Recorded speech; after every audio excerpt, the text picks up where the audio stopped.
이사야서에 해결되지 않은 과제들. 마빈 스위니의 저작입니다. 번역은 한영실학대학원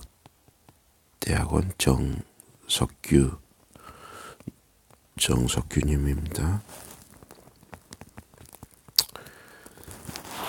1996년에 본인은 Forms of the Old Testament Literature 주석 시리즈에서 아이사야 1회 39 With an Introduction to Prophetic Literature라는 주석을 출판할 수 있는 특권을 가졌고, 지금 같은 주석 시리즈에서 아이사야 40에서 66을 조술하는 기회를 갖게 되었다. 본인이 이 책을 조술함에 표현해야 할 하나의 슬픈 고백이 있는데, 오스틴 대학의 멜루긴 교수가 본래 이 책의 저자로 내정되었다. 그러나 그는 자신이 병으로 죽음이 가까웠음을 알고 자신을 대신해서 저에게 이 책을 조술하도록 부탁했다. 멜루긴 교수와 저는 오랫동안 이사야서에 대해 함께 연구했고, 수년 전에 Formation of the Book of Isaiah, 이사야서의 형성이라는 Society of Biblical Literature 세미나를 설립하였다. 하나님의 도움으로 베에즈랏 하셴 본인은 수개월 내에 이 책 저술을 시작할 것이고 이 책이 출판되면 이 책을 멜루긴 교수를 기념하여 그에게 헌정할 것이다. 이 책은 이사야 1회 39회에 대한 제 책이 출판된 지 그 20년 후에 나올 것이다.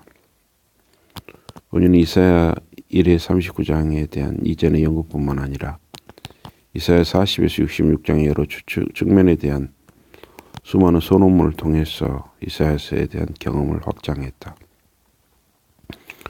또 본인은 예언서 개론 2005년, 또 12소 예언서에 대한 2권의 주석책 2000년, 2011년 가을학기 연세대 석좌 교수로 있었던 동안에 마무리하고 있었던 에스겔 주석서, 이사야 40에서 66장에 대한 주석서 저술을 끝낸 후에 주술하기로 계획된 2권의 예레미야 주석서 등을 통해서 다른 예언서 연구에 대한 폭넓은 경험도 하였다.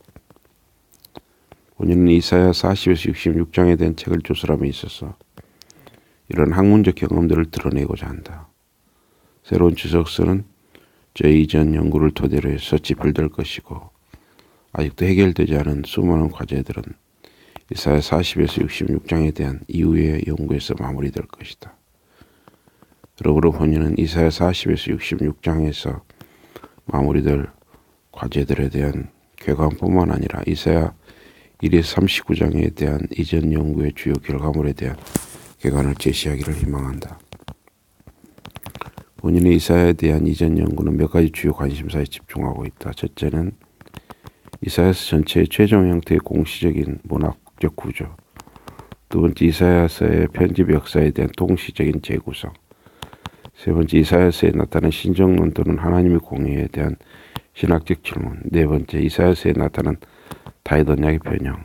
비록 본인의 주석 과제는 단지 이사야 1회 39장에 대한 것이었지만 이사야서의 최종 형태에 대한 발전적인 논의와 편집 비평 분야에서의 발전들은 저로 하여금 이사야서의 편집 역사를 규정하는 시도들을 전제로 하여 이사야서의 최종 형태에 대하여 재평가하도록 이끌었다.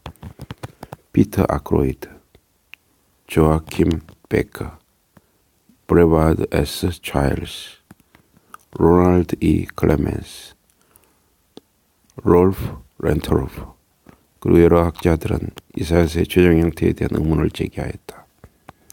그리고 클라우스 코흐, 볼프강 리터, 오딜 하네스텍, 그리고 본인의 박사과정 지도교수였던 롤프 B. 캐니림 등 다른 학자들은 특별히 텍스트 언어학의 영향에 근거해서 양식 비평과 편집 비평에 대해 제고해야 한다고 강하게 주장했다. 최근에 일치된 의견은 이사야서의 편집의 통시적 역사를 재구성하는 시도의 필수적 전제로 주어진 텍스트의 공시적이며 최종 형태를 다뤄야 할 필요가 있다 하는 것이다. 본인은 이사야서의 편집 비평 작업의 근거로 이사야서 전체의 공시적인 문학 구조를 살피는 것을 1983년, 1988년에 출판된 본인의 학위 논문인 Isaiah One Through and the Post-Exilic Understanding of the Isaianic Tradition, 이사야 전통의 보루 후기 2에 이사야 1에서 4장과 에서 처음 시작하였고 이후에 집필된 이사야 1의 39장에 대한 FOTL 주석서에서도 언급하였다. 본인은 그 결과에 대해 매우 놀랐다. 이사야서가 3단계로 편집되어 구성되었다는 버나드 둠의 이론을 교육받았던 자로서 이사야 1의 4장에 나타난 편집 비평적 작업의 근거로서 이사야서 전체의 최종 형태를 분석한 본인의 박사학위 논문에서 본인은 이사야서의 구성의 근거로서 둠의 이론을 당연한 것으로 가정하였다. 그러나 본인이 이사야서 전체의 텍스트에 더욱 익숙해지고 주석 이론의 근거에 더욱 깊이 이사야서를 읽었을 때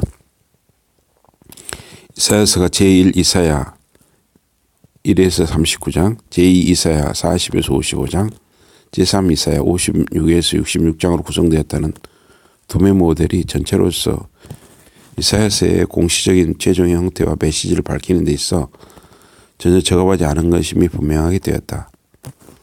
둠 이전의 많은 학자들처럼 둠은 제1 이사야 안에서 이후에 형성된 많은 본문들, 예를 들어 이사야 13장에 나타난 바벨론 신탁, 이사야 24장에서 27장에 나타난 원목 시적이라고 알려진 자료들, 그리고 이사야 34장에서 35장에 나타난 구원에 대한 자료들을 정확하게 구분하였다. 그러나 둠은 예언서들이 근본적으로 원 예언자들의 본래의 신탁들의 모음들이고 원 예언자의 자료들과 엮어진 이후의 자료들은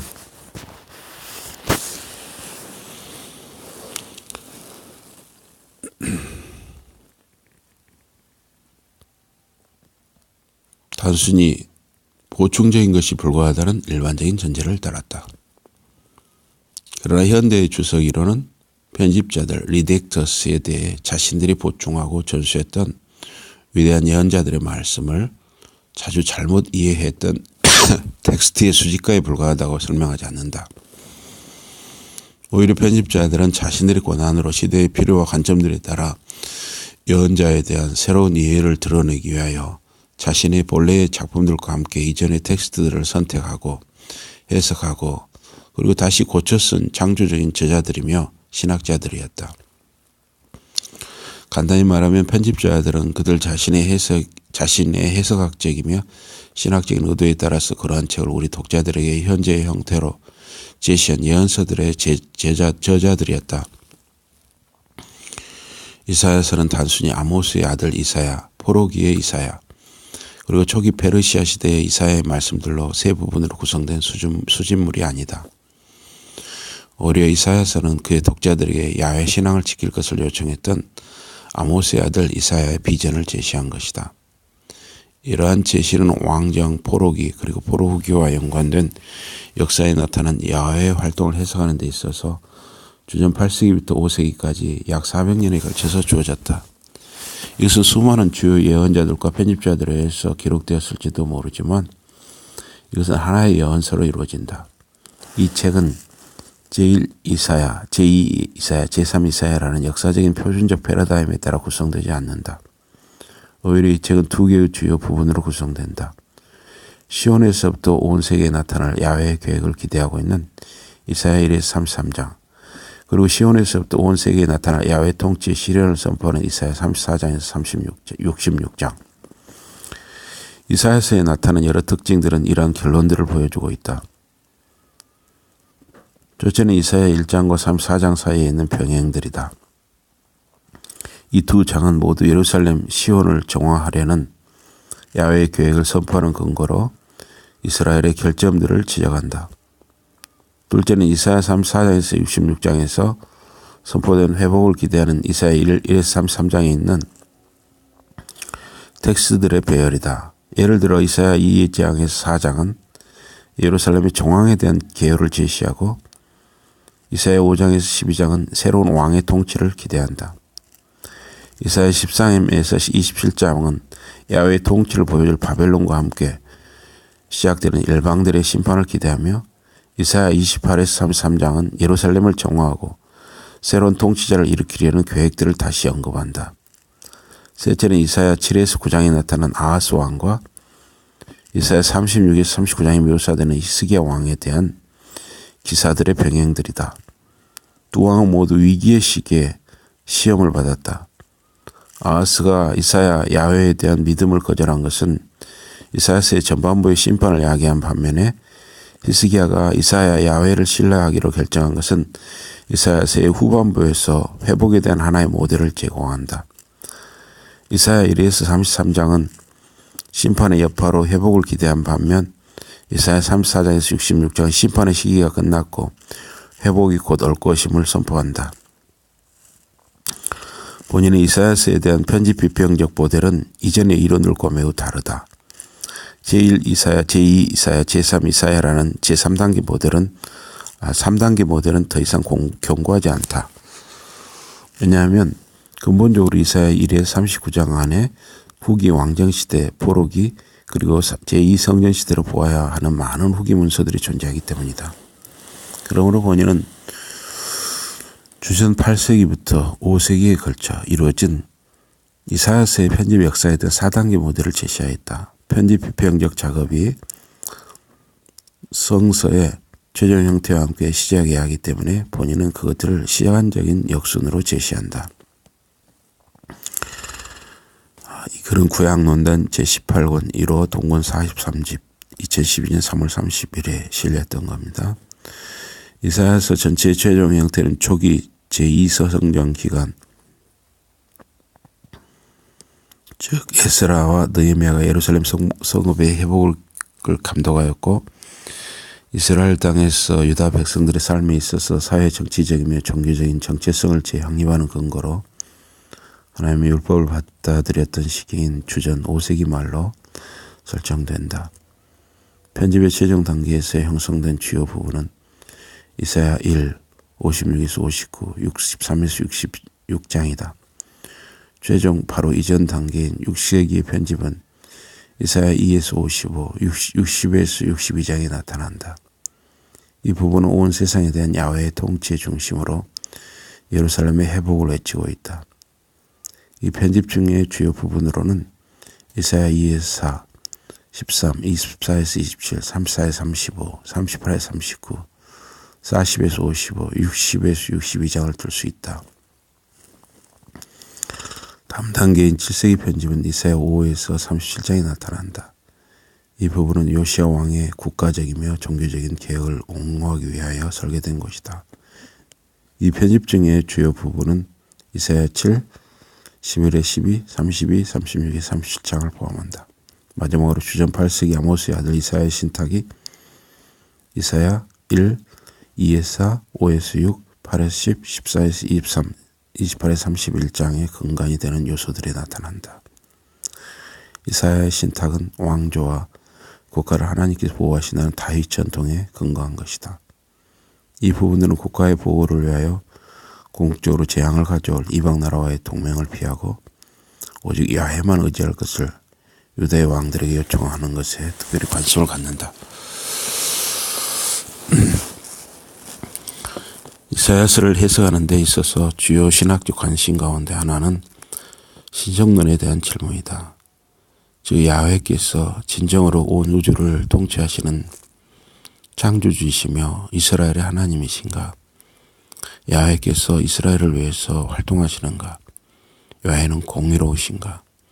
야훼는 신뢰할 만한가? 이 이슈는 다윗 시온 전통의 전제들에 근거한다. 즉 야훼께서는 다윗 왕조와 예루살렘의 영속성을 보장하는 다윗의 영원한 언약을 맺으신 능력과 공의의 창조주라는 것이다. 그러나 이사야서 전체를 통해서 나타난 야훼의 모습은 이러한 이해의 의문을 제기한다. 이러한 의문들의 가장 대표적인 예는 이사야 6장에 나타난다. 이사야 6장에서 야훼는 이사야에게 백성들에 대하여 눈과 귀와 마음을 담아 그들을 회개할 수 없도록, 그래서 야훼께서 그들에게 선포했던 심판을 피하지 못하도록 하라고 요구하신다. 이러한 선포는 야훼께서 의로우신 하나님이라는 사상과 분명히 모순된다. 또 다른 신뢰는 이사야 7장에 나타난 아하스 왕에 대한 설명이다. 이사야가 예루살렘을 보호하시는 야훼의 능력에 대한 믿음을 드러내기 위하여 야훼의 징조를 요청하라고 아하스에게 요구할 때 아하스는 자신이 야훼를 시험하지 않을 것이라고 대답한다. 비록 이사야서와 많은 해설가들이 이런 아하스의 반응을 야훼에 대한 거절로 평가하지만 사실 그의 진술은 아하스가 야훼를 시험할 마음, 즉 야훼에 대한 의문을 제기할 마음이 없다는 면에서 야훼에 대한 신앙의 진술이라고도 할 수 있다. 마지막으로 이사야가 야훼의 보호하심에 대한 아하스의 거절의 결과로 유다에게 임할 심판 계획을 펼쳐보일 때 이사야는 야훼께서 그의 얼굴을 야곱의 지배에 대하여 가리신다. 이사야 8장 17절라고 진술한다. 그러한 진술은 예루살렘 그리고 유다를 심판으로 고통받게 하시는 야훼의 의지가 의도적이라는 것을 보여준다. 그러나 그것은 또한 야훼께서 다윗 시온 언약 전통에 규정된 것처럼 다윗의 집과 예루살렘을 영원히 보호하지는 않을 것임을 보여주기도 한다. 야훼께서 다윗의 집과 예루살렘 도성을 보호하는 영원한 언약을 폐기할 것임을 드러내는 의지는 야훼께서 아하스와 예루살렘을 이방의 권세와 신들로부터 보호할 수 없다는 책임들로부터 야훼를 보호해 주는 것에 대한 관심을 보여준다. 이사야서에서 야훼께서는 아람의 신인 하다드 또는 아시리아의 신인 아수르 또는 이후 바벨론의 신인 마르둑의 힘에 굴복하지 않는다. 오히려 아합과 예루살렘을 심판하시겠다는 야훼의 의도적인 결정은 다른 신들이 이 주제와 전혀 연관되지 않고 있음을 보여주는 수단으로서의 기능을 한다. 야훼만이 신적인 능력을 행사하시는 분이시고 다른 신들은 주목할 가치도 없는 존재들이다. 그들이 그 사건에 어떻게든 관여한다는 주장은 터무니없는 것이다. 그렇지만 그러한 주장들은 그 질문에 대한 만족스러운 대답이 아니다. 특히 야훼의 신실함과 공의에 대한 의문들이 해결되지 않았을 때는 더더욱 그렇다. 야훼께서는 아합과 예루살렘이 심판받도록 허용하심으로 영원한 약속을 폐기하셨다. 그러나 이것은 야훼의 신실함에 대한 의문을 제기한다. 이와 비슷하게 백성들에게 회개할 가능성을 박탈하신 결정도 야훼의 공의에 대한 의문을 제기한다.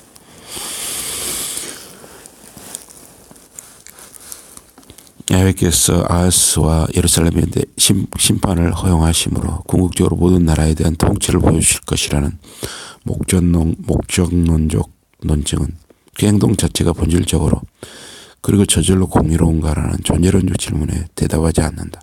그것은 그렇지 않다. 3. 출판이 예정된 이사야서의 두 번째 부분 이사야 40에서 66장 주석서로서 우리의 관심을 돌릴 때 아직 많은 과제들이 해결되지 않은 채로 있다. 첫째는 제3 이사야에 대한 의문이다. 제3 이사야의 특징은 무엇인가? 이것은 한 저자에 의해 기록된 것인가? 아니면 여러 저자들에 의해 기록된 것인가? 그리고 이사야서 전체의 공시적인 문학적인 구조와 편집 역사에서 제3 이사야는 어떤 기능을 하는가? 둘째는 신정론에 대한 지속적인 질문이다. 즉 어떤 면에서 이사야 40에서 66장에 나타난 야훼의 통치권에 대한 요구들은 야훼의 능력과 현존 그리고 진실성에 대한 질문들의 대답으로 이해할 만한가? 셋째는 이사야서에 있는 하나가 아닌 두 종들, 즉 야곱, 이스라엘과 시온, 예루살렘의 딸 바스에 대한 기능과 상호작용에 대한 것이다. 버나드 둠에 의해 이루어진 이사야서 연구의 가장 중요한 구원들 가운데 하나는 이사야 56의 66장을 제3 이사야서로 확정한 것이다. 뜸은 이사야 56의 66장을 포로기에 활동하였던 한 개인 예언자의 작품으로 보았다. 그러나 최근 학계에서는 일반적으로 이사야 56에서 66장에 있는 신탁들을 복수의 저자들에 의해 쓰여진 것으로 간주한다. 이사야 60에서 62장은 이사야 40에서 55장에 있는 제2이사야 듀테로 아이제이아의 작품과 상당한 유사성들을 보여주고 있기 때문에 이사야 60에서 62장은 구체적으로 문제가 있다.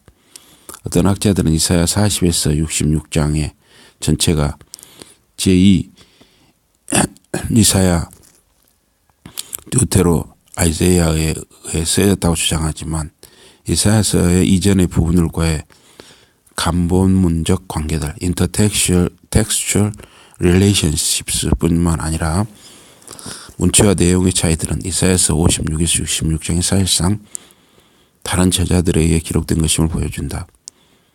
그럼에도 불구하고 이사야 60에서 62장과 이사야 40에서 55장 사이의 유사성들은 이사야 60에서 62장과 사실상 제2이사야의 작품임을 암시한다.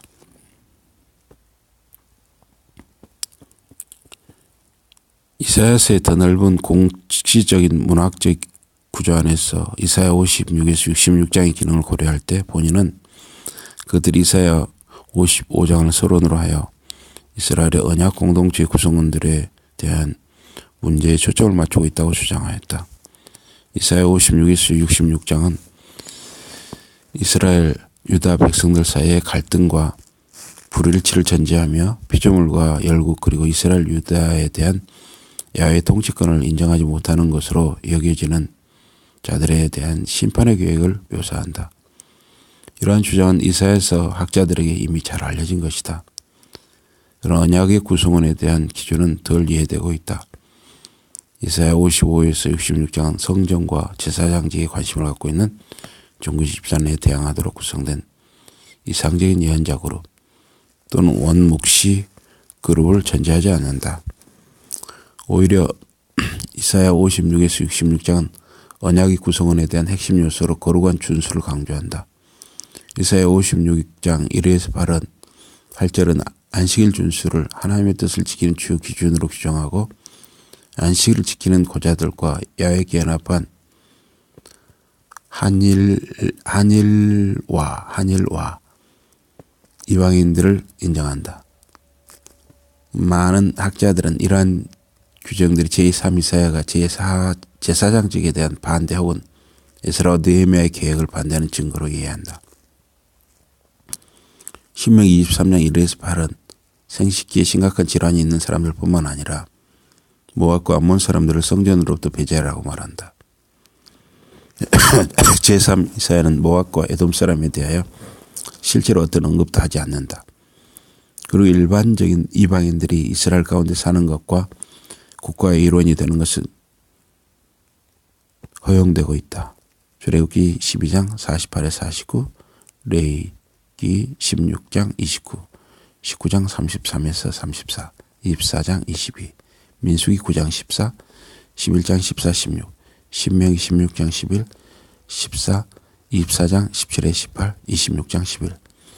이방인과 고자들의 역할에 대한 제3 이사야의 이해는 신명기보다 얼마간 더 수용된 것인지 모른다. 그러나 우리는 신명기 그 자체가 출애굽기 민수기에 있는 더 오래된 많은 법들을 제공하고 있음을 명심해야 한다. 신명기처럼 제3 이사야는 유대의 법적 규정들을 이후 시대의 필요에 따라 적용하는 과정에서 또 다른 단계를 묘사하는지 모른다. 그러나 안식일과 야훼의 뜻을 고수하라는 제3 이사야의 요구는 제사장직과 성전의 제의적 요구들에 대한 근본적인 거절로 여겨지지 않을 것임을 보여준다. 비록 많은 학자들이 제3 이사야가 에스라와 느헤미야의 계획을 근본적으로 반대했다고 간주하지만 에스라 또는 느헤미야가 야훼의 뜻을 준수했던 이방인들에 대하여 반하는 행동을 했다는 어떤 증거도 없다. 계속해서 그들의 언어를 사용했고 종교적인 의식을 포함하여 이방의 관습을 고수했던 이방 여인들만이 유대 공통체로부터 추방되었다. 신명기의 규정처럼 야훼의 뜻을 준수했던 이방인들은 국가의 일부분으로 간주되었을 것이다. 제3 이사야의 관점에서 볼 때 야훼의 뜻을 준수하지 않았던 유대인들은 문제가 있게 여겨졌다. 제3 이사야는 에스라와 느헤미야의 원칙들과 온전히 일치했다. 제3 이사야와 연관된 또 다른 문제는 제3 이사야가 이사야서 전체의 형성에 있어서 어느 정도 중요한 기능을 하고 있는가이다. 롤프 렌트롤프는 공평과 정의에 대한 제3 이사야의 지나친 관심, 예를 들어 이사야 56장 1절이 책 전체를 통해 나타난다는 것에 주목했다. 본인 스위니는 제3 이사야와 이사야서의 이전의 부분들, 특히 이사야 6장 사이의 간본문적 관계에 대하여 언급했다. 이러한 주장들은 제3 이사야가 이사야서 전체를 형성하는 잠재적 편집 또는 구성의 단계임을 지적한다. 우리들은 제1 이사야와 제2 이사야의 문학적인 형태들과 신학적인 세계관에 대하여 논의하는 것에 익숙하다. 그러나 편집 비평의 최근의 발전들은 텍스트의 최종 편집자들이 그들 자신의 의도대로 이전의 글들을 다시 형성하고 개정했음을 지적한다. 제3 이사야는 이사야서 전체의 문학적 구조와 신학적 세계관을 형성하는 데 중요한 역할을 했던 것처럼 보인다. 참으로 이사야서의 최종 형태는 제3 이사야의 작품과 신학적 세계관으로 볼 때 가장 잘 이해된다. 이사야 40장에서 66장에서도 신정론의 문제는 지속적으로 무엇보다 중요한 이슈가 된다. 우리들은 이사야 6장에 나타난 이사야의 사명에 대한 야훼의 비전과 이사야 7장에 나타난 아하스와 예루살렘을 심판하시겠다는 야훼의 결심에 대한 묘사와 연관하여 야기된 이슈를 다루었다. 야훼의 능력과 진실성에 대한 의문들은 이사야서의 후반부에도 지속된다. 이사야 55장은 다윗에게 한 영원한 언약에 대한 약속이 더 이상 다윗 왕조의 왕들에게 적용되지 않을 것임을 보여준다. 그 대신에 다윗의 약속은 이스라엘 백성 전체에게 주어진다. 이러한 주장은 성전 건축가의 역할을 수행해야 할 다윗 왕조가 아니라 고레스가 야훼의 기름 부음 받은 성전의 건축가라는 이사야 44장 28절과 45장 1절에 이전 언급들에서 살펴볼 수 있다. 이러한 주장은 역사적인 상황에 근거한다. 즉 제2 이사야의 시대까지 다윗 왕조의 미래는 확실치 않았고 야훼께서 고레스를 선택하셨고 다윗의 영원한 언약은 이제 다윗 왕조보다는 이스라엘에게 적용되어질 것이라고 주장할 수 있었다. 동시적 또는 역사적인 관점에서 볼 때 이러한 주장은 근거가 있다. 이것은 주전 6세기 말의 제2 이사야 시대의 상황이었다. 그러나 공시적 관점에서 이사야서 전체를 읽을 때는 문제가 야기된다. 제1 이사야는 이사야 8장 23에서 9장 6절, 11장 1에서 16, 32장 1에서 2, 36장 38에서 미래의 다윗 왕조를 야훼께서 옹호하고 계심을 반복해서 언급한다. 그러나 공시적으로 제1 이사야와 제2 이사야서를 함께 읽을 때 다윗 왕조에 대한 야훼의 옹호는 설명 없이 시야에서 사라지므로 야훼의 다윗 왕조에 대한 지지는 변화된다. 이러한 지지는 먼저는 고레스가 야훼의 선택된 왕이라는 주장을 통하여 그리고 최종적으로는 이사야 66장에서 야훼가 진정한 왕이라는 주장을 통해서 궁극적으로 대체된다. 간단하게 말하면 이사야서는 다윗 왕조가 종말을 맞이했다는 사실을 수용해서 대신 이스라엘이 언약의 진정한 상속자이고 야훼께서 진정한 왕이라고 주장하므로 다윗 언약을 재해석한다. 다윗의 집이 회복될 만한 어떤 활동들이 분명하게 나타나지 않았을 때인 주전 5세기 후반까지는 어떤 다른 결론들이 도출될 수 없었다. 참으로 이사야의 결론은 다른 예언서들과 병행적으로 진행된다. 즉 마소라 텍스트에 예레미야는 예레미야 33장에서 다윗 언약을 예루살렘에 부여하며 에스겔은 다윗 왕을 왕, 멜렉보다는 바벨론의 봉신의 주의로 이해되는 지도자, 나시르라는 약화된 용어로 설명한다. 한편으로 제12 소요 예언서와 제12인역의 예레미야는 다윗의 집이 야훼의 후원으로 다시 일어날 것임을 주장한다. 신정론의 문제는 이사야 40에서 66장의 편집의 형성 과정에도 영향을 주고 있다. 제2이사야는 현재의 독자들뿐만 아니라 고대 유대의 독자들로 이해될 수 있는 그 책의 청중들이 이 세상에서 이스라엘 회복을 가져올 야훼의 행동에 대하여 지속적으로 소경과 기머거리가 될 것인가에 대하여 문제를 제기한다. 예를 들어 이사야 42장 18절은 너희 못 듣는 자들아 들으라. 너희 맹인들아 밝히 보라고 말한다. 구체적으로 제2이사야는 피조물과 열국들 그리고 이스라엘 유다에 대한 통치자로서의 야훼의 역할이 아직도 유효한가에 대하여 관심을 갖는다. 이런 관심은 바벨론 포로의 말기라는 시대적 상황에서 잘 이해될 수 있다. 야훼께서 주전 8세기 말에 아람과 아수르의 침공으로부터 아하스와 유다를 보호하지 않았던 것처럼 야훼께서는 주전 6세기 초에 여호야긴, 시드기야, 예루살렘과 성전까지도 보호하지 않으셨다. 이러한 실패가 70여 년 전에 바벨론의 포로로 잡혀갔었던 선조들을 가진 사람들 사이에서 야훼의 능력과 진실성에 대한 의문을 제기하게 만들었다. 마르둑이 진정한 신인가? 야훼가 아니란 말인가? 페르시아가 바벨론을 정복한 것과 주전 539년에 성전의 재건을 위해서 유대인들이 예루살렘으로 귀환할 수 있다는 고레스의 칙령은 제2이사야에게 고레스가 야훼에 의해 메시아와 성전의 건축가로 섬기도록 세워졌다고 주장할 수 있고, 그렇게 함으로 야훼께서 주전 8세기 말부터 6세기 말까지의 이스라엘과 유다의 역사를 지속적으로 주관하고 계셨다는 것을 주장할 수 있는 중요한 근거를 제공하였다. 이사야 40장 8절은 우리 하나님의 말씀은 영원히 서리라고 말하고,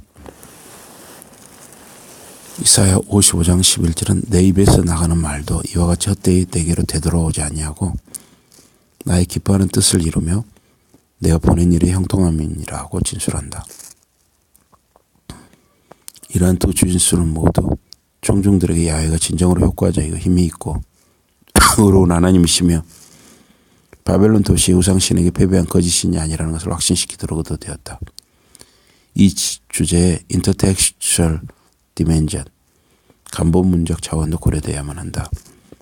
제2이사야가 이스라엘의 청중들을 소경과 기머거리로 지나치게 강조한 것은 이사야 6장에서 야훼께서 그의 백성들을 회개하여 구원받지 못하도록 하기 위하여 그대로 귀를 막고 눈을 감게 하고 말을 못하도록 이사야에게 최초의 사명을 주신 것을 연상시킨다.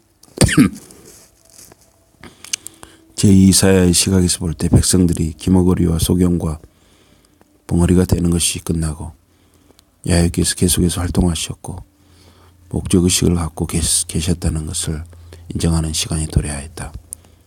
제2이사야는 제1이사야로부터 이 모티브를 발전시켜 이 세상 속에서 하나님의 능력과 목적에 대한 이해를 갖도록 하였다. 간본문적 차원들은 그의 청중들에게 주어진 이전 것들이 지나갔고 이제 새 것이 도래할 것임을 보라고 제2이사야가 그의 청중들에게 반복적으로 권면하는 내용에서도 지속적으로 나타난다. 과거의 해석가들은 이전 것들은 이스라엘 역사에서 단지 과거의 사건들 또는 독립된 왕국으로의 이전의 지위를 언급하는 것이라고 전제했다. 그러나 그러한 전제는 이사야 40에서 55장이 이사야 1에서 39장과 구분된 하나의 작품이었다고 간주하였다. 간본문적 시각으로 이사야서를 읽을 때 제2이사야서가 이전 것이라고 말한 것은 제1이사야의 예언들을 언급하는 것이다. 심판이 이스라엘과 유다에게 이미 있고 이제는 그 심판이 끝났고 회복이 가까이 왔다는 것이다. 제2이사야는 제1이사야의 글에 근거해 발전시킨다.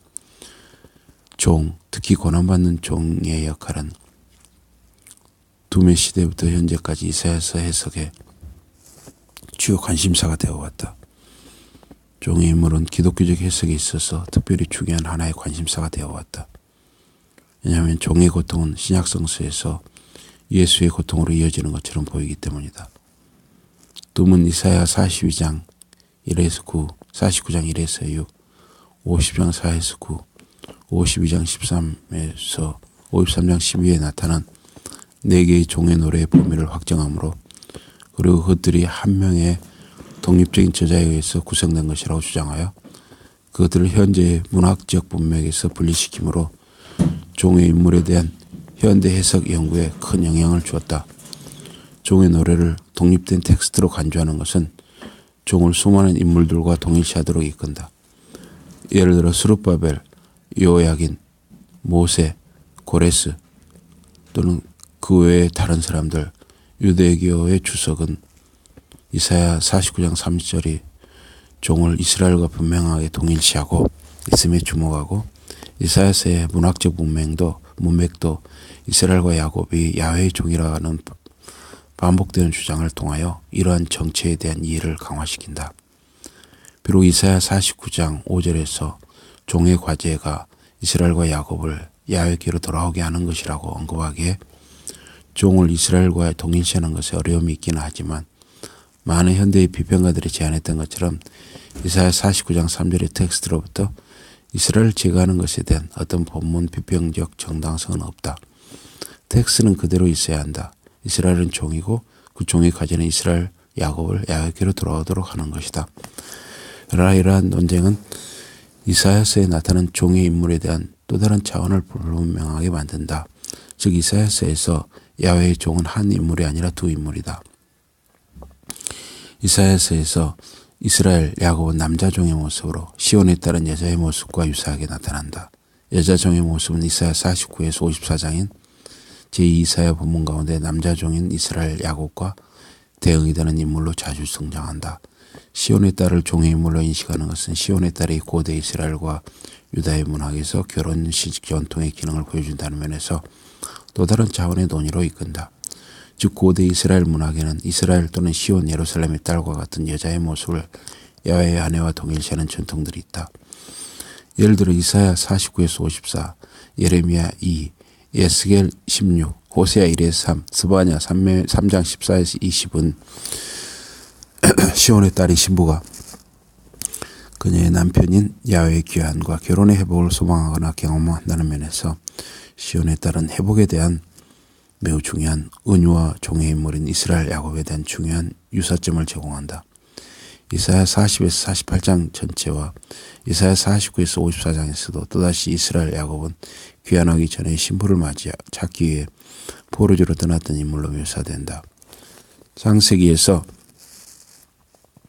야곱의 아내는 라헬이었다. 이사야서에서 이스라엘 야곱은 땅으로 귀환하지만 그의 신부는 명확하게 나타나지 않는다. 이사야가 이스라엘 야곱의 예루살렘으로의 귀환을 묘사한다는 점에서, 그리고 시온 예루살렘의 딸이 그의 남편인 야훼를 기다리고 있다는 점에서 해석가들은 이 두 종들 사이에 있는 상호 연관성에 대해 살펴봐야 한다. 제2이사야에서 이스라엘이 예루살렘으로 귀환할 때 야곱은 시온의 딸에게서 그의 신부를 발견할 것인가? 이것은 분명히 아직도 해결되지 않은 채로 남아있는 과제이다. 4. 마지막으로 해결되지 않은 과제에 대한 우리의 연구를 결론 맺기 위하여 유대교와 기독교와의 관계에서 이사야의 기능에 대하여 다루어야 한다. 많은 기독교 학자들은 유대교와 기독교가 히브리 성서에 대한 공통된 읽기를 공유해야 한다고 단순하게 가정하지만, 그러한 가정은 각각의 전통에 대한 독특한 특징들을 무시하는 것이다. 유대교는 하나님과의 관계를 피조세계 가운데서 하나님의 토라를 준수하는 것에 기반을 둔 하나의 국가이다.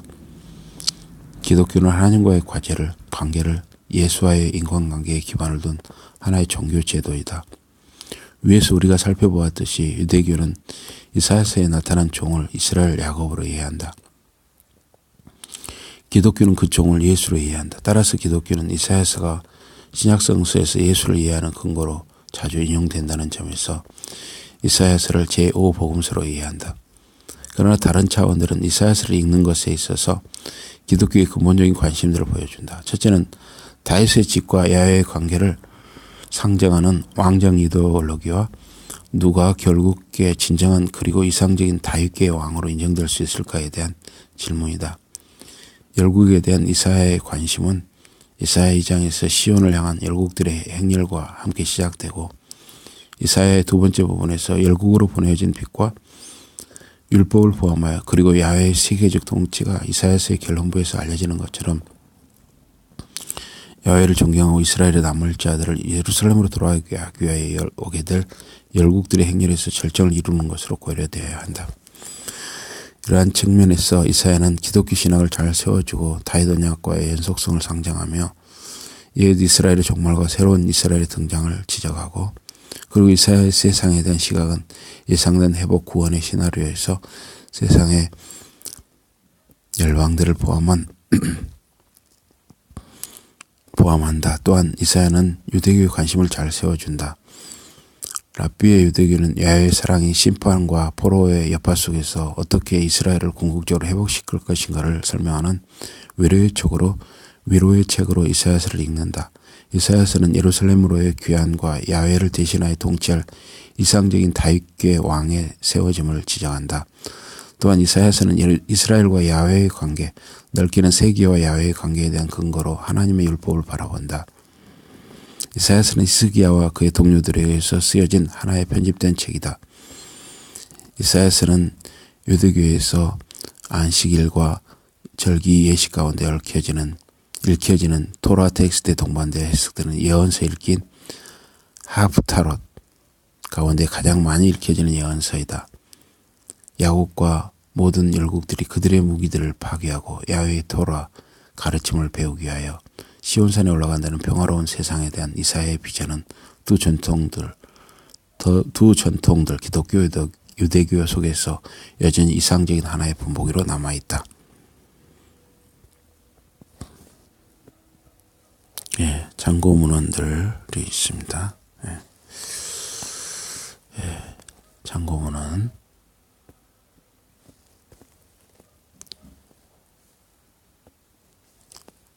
참고 문헌들입니다.